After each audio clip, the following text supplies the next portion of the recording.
Alright, after this I'm going to leave the map of the world alone for a while.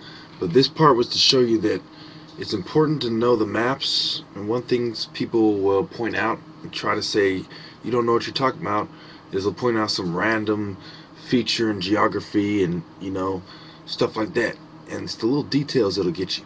So, last video, and one of the videos in the past, I was talking about Kazakhstan, and I was talking about Turkmenistan and Afghanistan, and there's also Uzbekistan, Kyrgyzstan, and also Tajikistan. And so we go on talking about there's a caste system in India. Obviously, you know how there's darker skin on the people on the bottom for the most part, and the lighter skinned people on the top, and how the migration of people had to pass through Iran, Afghanistan, Pakistan. That's why some of the oldest artifacts are there, and the Silk Road leads there, etc. So when we go to talking about China, I told you about the Ming Dynasty, the Qing Dynasty. I told you about Genghis Khan and Mongolia, and how the Mongolian Empire was huge. It was bigger than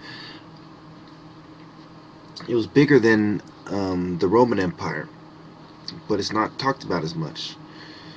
And how they were very good at riding horses, and nomadic people that evolved and united all the other tribes around them until they rose up, and they just kept moving quickly in lightning speed. They had a similar tactic to Hitler. I think Hitler learned from how the Mongols spread out and kind of based some of his tactics on them.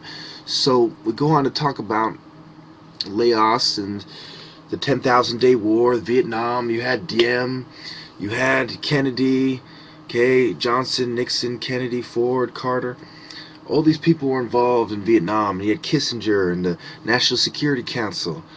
You had the Tet New Year, and you had the lunar calendar, and how they did a ritualistic attack. And there was a major offensive that was downplayed, and how there was North and South Vietnamese, and it was the communists supporting one side and us supporting the losing side. Kind of like in Korea, where the communists have a little bit more of a stronghold on it. The North Korea has more power than South Korea. So it was in Vietnam, and we learned the hard way that trying to have a military intervention wouldn't work. So also there's been a lot of tragedies in places like Bangladesh and Bhutan and Nepal and Myanmar, and a lot of rapes, and like Cambodia. And then you had Pol Pot, and we funded him, and he did a lot of damage in Cambodia and neighboring Laos. And of course you had the Vietnam-China War. And this is Chiang Kai-shek was a Chinese person, didn't like imperialists, didn't like people from the outside. So, the Kim Jong-un recently died, his son took over, and he made people cry from, oh, poor Kim Jong-un. Of course there's the seas, there's the Arabian Sea, the Andaman Sea, South China Sea, East China Sea, Sea of Japan, Bay of Bengal, of course. And then you have Indonesia, Singapore, Brunei, Malaysia.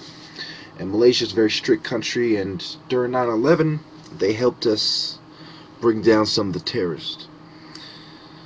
They caught some of them in an internet cafe and arrested them. So for the most part, from what I can tell, they're sincere about fighting terrorism. And so is some of the other Asian countries. And some of them aren't so sincere. A lot of people confuse Asia with the Pacific Islands, and it's an understandable mistake, but we're talking about the Indian Ocean here, and just like in the last one we were talking about the Atlantic Ocean and Europe and etc. So anyway, we get to what else should I talk about to help you remember this map and just cite some of my past videos. I know I'm not 100% right now. I've been going through a lot of stress anyway, but here we go. We talk about I talked about the Persians and how Iran fits into it, and that used to be Persia, and how you had people like Xerxes and Artaxerxes and Darius and Cyrus the Great. And talk about Afghanistan, of course, about the Taliban, the 90s, Bin Laden. Pakistan, how they have the nuke, and how we were in on killing a politician there, a female politician. and how our spy got caught there. I showed you the picture in one of the other videos, and how Bin Laden, his compound, how they were hiding him out next to one of the government compounds, and the ISI is notorious for misconduct, and how they had that little conspiracy. So basically, I'm touching on all these countries all over the world, and I want to give you a chance to truly see where they are, soak it in, and try to connect with your ancestors to the migration routes that I've shown you. And it's important to note that the Japanese culture, the karate is based a lot on the African culture, even though it's all the way over there. And there's a reason for this.